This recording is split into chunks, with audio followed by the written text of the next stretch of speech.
Hey everyone, it's Alex from the Whiskey Geeks and the whiskygeeks.com, and we have another neck pour session video for you today. So I'm actually really excited about this one. This is the Dalmore Cigar Malt Reserve.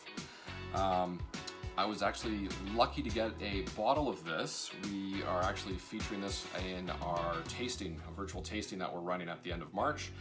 And unfortunately for one person, the sample of this actually got broken in the mail. So they got the other samples. This one bottle inexplicably broke. So we had to go out and get a replacement. So I found another bottle. So we decided we'd do a little neck pour session here for you.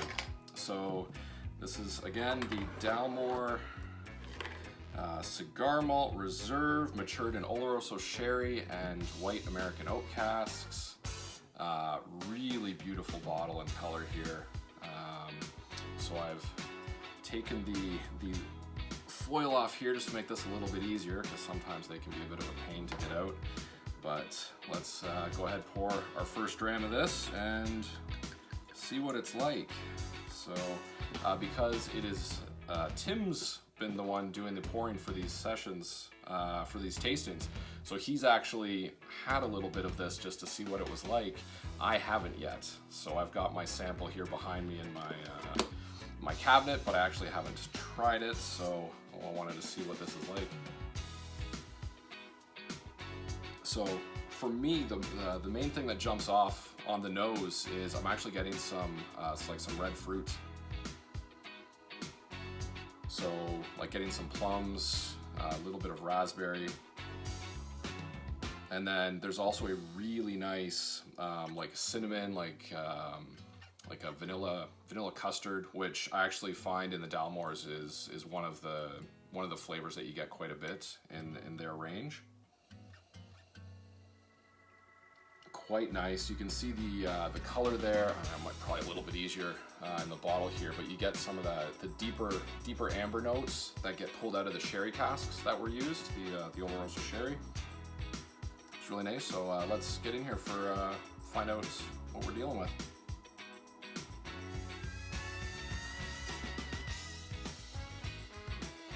Okay, so this is a very smooth dram. What's the ABV? Okay, so it's 44%, so sort of right in between where you get a lot of the core range, between like 40 on the lowest end, but most are 43 to 46%, so sitting right in the middle there. You get some of the toffee notes that come through first on the sweet side.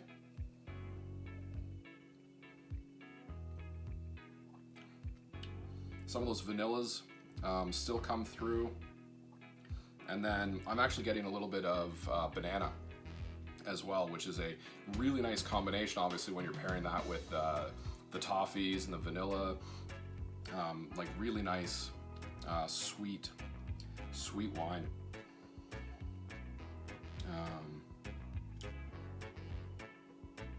And then there's a bit of spiciness for me on the finish. So it's got a really nice mouthfeel. It's not overly oily, but it's you get some of that spiciness that sits down onto the tongue there, which is really enjoyable.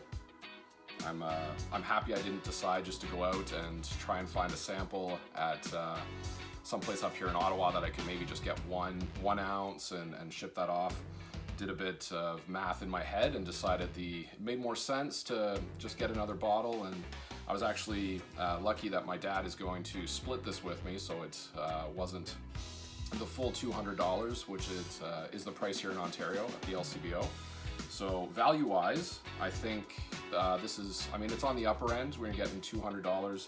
This is a non-age statement, so I'm not sure what the combination is. It doesn't say here on the box.